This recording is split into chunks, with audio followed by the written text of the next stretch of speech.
দীর্ঘ ২ বছর ধরে চলা গাজা যুদ্ধে অবশেষে একটি যুদ্ধবিরতি কার্যকর হয়েছে। যুক্তরাষ্ট্রের মধ্যস্থতায় ইসরায়েল ও হামাস যুদ্ধবন্ধে সম্মত হয়েছে। এই সমঝোতার অংশ হিসেবে ইসরায়েলি বাহিনী ধাপে ধাপে গাজার দখলকৃত এলাকা থেকে পিছু হটতে রাজি হয়েছে। অন্যদিকে হামাস সকল জীবিত ইসরায়েলি বন্দীদের মুক্তি দিতে রাজি হয়েছে।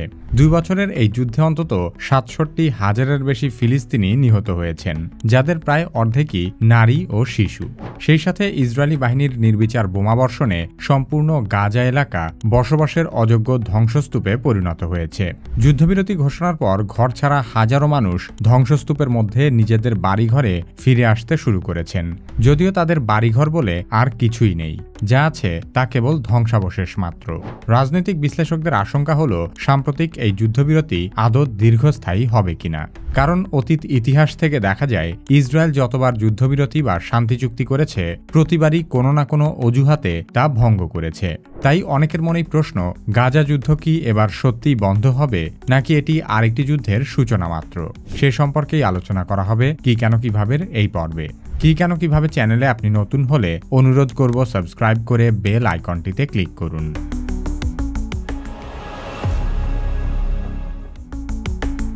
গাজার বর্তমান যুদ্ধবিরতির আগেও ২ বার অস্থায়ী যুদ্ধবিরতি চুক্তি সম্পন্ন হয়েছিল, কিন্তু ইসরায়েল সেসব চুক্তি দীর্ঘস্থায়ী হতে দেয়নি। প্রথমবার ২০২৩ সালের নভেম্বরের শেষ দিকে অল্প কয়েকদিনের জন্য হামাস ইসরায়েল সাময়িক যুদ্ধবিরতি হয়েছিল। তবে মাত্র ১ সপ্তাহ পরেই ইসরায়েল সেই চুক্তি ভেঙে ফেলে। দ্বিতীয়বার ২০২৫ সালের জানুয়ারিতে ব্যাপক আন্তর্জাতিক চাপে বন্দি বিনিময়ের উদ্দেশ্যে এক দীর্ঘতর যুদ্ধবিরতি চুক্তি সম্পাদিত হয়। জানুয়ারির সেই সমঝোতার ফলে ২ মাস সংঘর্ষ কিছুটা থেমেছিল। তখন বেশ কয়েক দফায় হামাস কয়েকজন ইসরায়েলি বন্দী মুক্তি দেয়। এর বিনিময়ে কিছু ফিলিস্তিনি বন্দীও মুক্তি পেয়েছিল। কিন্তু মার্চ মাসে নেতানিয়াহু হঠাৎ করেই সেই যুদ্ধবিরতি চুক্তি ভেঙে গাজায় পূর্ণমাত্রায় হামলা শুরু করে। সে সময় এক রাতেই ইসরায়েল শতাধিক বিমান আক্রমণ চালিয়ে প্রায় ৪০০ ফিলিস্তিনিকে হত্যা করে, যা কার্যত জানুয়ারির সেই যুদ্ধবিরতি চুক্তিকে বাতিল করে দেয়। সেই হামলার সময়ও হামাসের হাতে বেশ কিছু ইসরায়েলি নাগরিক বন্দী অবস্থায় ছিল। তবু ইসরায়েল যুদ্ধবিরতি ভঙ্গ করে অমানবিক অভিযান চালাতে দ্বিধা করেনি। বিশ্লেষকদের মতে নেতানিয়াহুর জোট সরকারের উগ্র ডানপন্থী অংশীদারদের সন্তুষ্ট করতেই সে সময় যুদ্ধবিরতি চুক্তি ভঙ্গ করেছিল ইসরায়েল।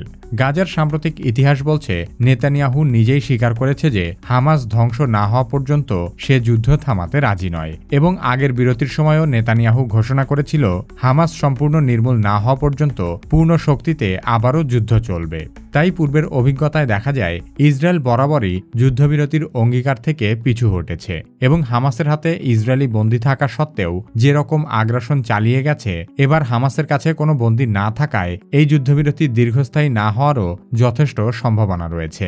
এবারের বিরতি নেতানিয়াহুর জন্য একটি সাময়িক কৌশলও হতে পারে, কারণ দীর্ঘ সময় ধরে একটানা যুদ্ধের ফলে ইসরায়েলি বাহিনী ক্লান্ত হয়ে পড়েছে। হয়তো সামরিক বাহিনীকে চাঙ্গা করতেই ইসরায়েল এবারও যুদ্ধবিরতির পদক্ষেপ বাস্তবায়ন করছে। অনেকের ধারণা হয়তো সর্বশেষ ইসরায়েলি বন্দী মুক্ত হওয়া মাত্রই নেতানিয়াহু আবারও হামলা শুরুর পথ বেছে নিতে পারে। ইসরায়েল ফিলিস্তিন সংঘাতের দীর্ঘ ইতিহাসে ইসরায়েলি নেতৃত্বের বারবার যুদ্ধবিরতি ও শান্তি চুক্তি ভঙ্গের একটি দীর্ঘ রেকর্ড রয়েছে। বিশ্লেষকরা লক্ষ্য করেছেন প্রায়শই ইসরায়েল কৌশলগত সুবিধা নিতে অথবা প্রতিপক্ষকে উস্কে দিতে পাল্টা আক্রমণের অজুহাত তৈরির লক্ষ্যে অস্ত্রবিরতি লঙ্ঘন করেছে। উদাহরণস্বরূপ ২০০৮ সালে মিশরের মধ্যস্থতায় হওয়া ৬ মাসের যুদ্ধবিরতি চলাকালে ইসরায়েল হঠাৎ গাজার ভেতরে হামলা চালিয়ে হামাসের ৬ জন সদস্যকে হত্যা করে, যার প্রতিক্রিয়ায় হামাস রকেট ছোড়ে। ইসরায়েল তখন এই রকেট উৎক্ষেপণকে অজুহাত হিসেবে ব্যবহার করে সঙ্গে সঙ্গে অপারেশন কাস্টলিড নামে পূর্ণমাত্রায় সামরিক আগ্রাসন শুরু করেছিল, যাতে পরবর্তী ৩ সপ্তাহে প্রায় ১,৪০০ ফিলিস্তিনি নিহত হয়।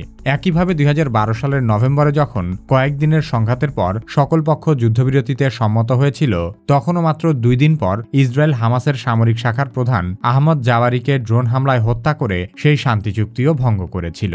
ইসরায়েলের এই ধরনের চুক্তিভঙ্গ নতুন কিছু নয়। অতীতে ১৯৯০-এর দশকে হওয়া অসলো শান্তি চুক্তি বাস্তবায়নের ক্ষেত্রেও নেতানিয়াহুর মতো কট্টরপন্থী নেতারা প্রতিবন্ধকতা সৃষ্টি করেছিল। নেতানিয়াহু প্রথমবার ইসরায়েলের ক্ষমতায় আসার পর থেকেই স্বাধীন ফিলিস্তিনি রাষ্ট্র গঠনের সম্ভাবনাকে ধ্বংস করার সর্বাত্মক চেষ্টা চালাতে থাকে। সেই প্রচেষ্টার সবচেয়ে বড় হাতিয়ার হল প্রতিবারই ফিলিস্তিনের সাথে করা চুক্তির শর্ত ভঙ্গ করা এবং দুই পক্ষের আস্থার জায়গায় আঘাত হানা। রাজনৈতিক বিশ্লেষকরা বলছেন, নেতানিয়াহু নিজের স্বার্থ উদ্ধারের বেলায় কাউকে কোনো ধরনের ছাড় দেয় না। এবার ডোনাল্ড ট্রাম্পের মধ্যস্থতায় হামাসের সাথে শান্তি চুক্তি মেনে নেওয়ার পেছনেও নেতানিয়াহুর নিশ্চয়ই কোনো স্বার্থ রয়েছে। বিশ্বের প্রায় সকল মানবাধিকার সংগঠনের মতে গাজার চলমান সংঘাতে ইসরায়েলি বাহিনীর হামলার মাত্রা ও পদ্ধতি আন্তর্জাতিক মানবাধিকার ও মানবিক আইনকে পদদলিত করেছে। 2023 সালের আকস্মিক আক্রমণে হামাস যে 251 জন ইসরায়েলিকে বন্দী করে গাজায় নিয়ে গিয়েছিল, তাদের উদ্ধার অভিযান চালানোর নামে ইসরায়েল যেভাবে বিরামহীন বোমাবর্ষণ ও অবরোধ চালিয়েছে তা বিশ্ববাসীকে হতবাক করেছে। যুদ্ধের ফলে গাজার 23 লাখ মানুষের প্রায় সবাই কোনো না কোনোভাবে বাস্তুচ্যুত হয়েছে বা গৃহহারা হয়েছে এবং প্রায় সম্পূর্ণ গাজা এলাকা বসবাসের অনুপযোগী হয়ে গেছে।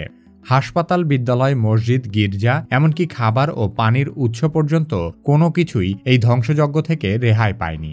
জাতিসংঘ, আন্তর্জাতিক অপরাধ আদালত সহ সকল ধরনের আন্তর্জাতিক সংগঠনের জরিপে গাজায় জাতিগত নিধন এবং গণহত্যা চালানোর সকল ধরনের আলামত ও প্রমাণ পাওয়া গেছে। গাজার সাধারণ মানুষের মানবাধিকারকে ইসরায়েল বরাবরই উপেক্ষা করেছে এবং যুদ্ধের ন্যূনতম নৈতিক সীমারেখাও তারা মেনে চলেনি। তাই ইসরায়েল যে গাজার মানুষের কথা বিবেচনা করে যুদ্ধবিরতির সিদ্ধান্ত নেয়নি তা দিনের আলোর মতোই পরিষ্কার। গাজা যুদ্ধ থেকে ইসরায়েলের কট্টরপন্থী সরকারের একটাই উদ্দেশ্য, তা হল চূড়ান্ত বিজয়। তাদের এই চূড়ান্ত বিজয়ের মৌখিক রূপ হল হামাসকে সম্পূর্ণ ধ্বংস করা, কিন্তু তাদের প্রকৃত মনোভাব হল গাজায় বসবাসকারী সবাই হামাস। সমস্ত গাজাবাসীকে হত্যা করা বা নির্মূল করা ছাড়া তাদের কাঙ্ক্ষিত চূড়ান্ত বিজয় অর্জিত হবে না। তাই গাজায় ইসরায়েলি আগ্রাসন যে একেবারে শেষ হয়ে যায়নি তা সহজেই অনুমান করা যায়। তাই বলা যায়, সাম্প্রতিক এই যুদ্ধবিরতির মাধ্যমে গাজা যুদ্ধ শুধুমাত্র নতুন আরেকটি ধাপে পৌঁছালো।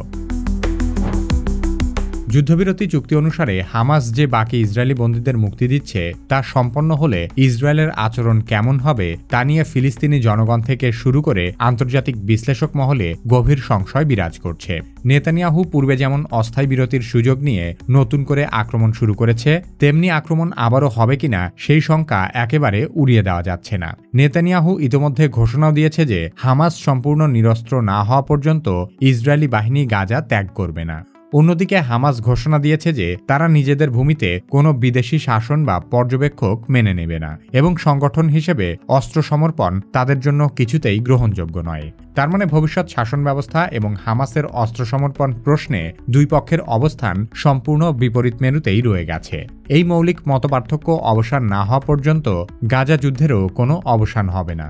কিছু পর্যবেক্ষক মনে করছেন, নেতানিয়াহুর রাজনৈতিক স্বার্থ পরিবর্তিত হওয়ায় সম্ভবত সে আপাতত যুদ্ধবিরতি বজায় রাখার দিকেই ঝুঁকেছে।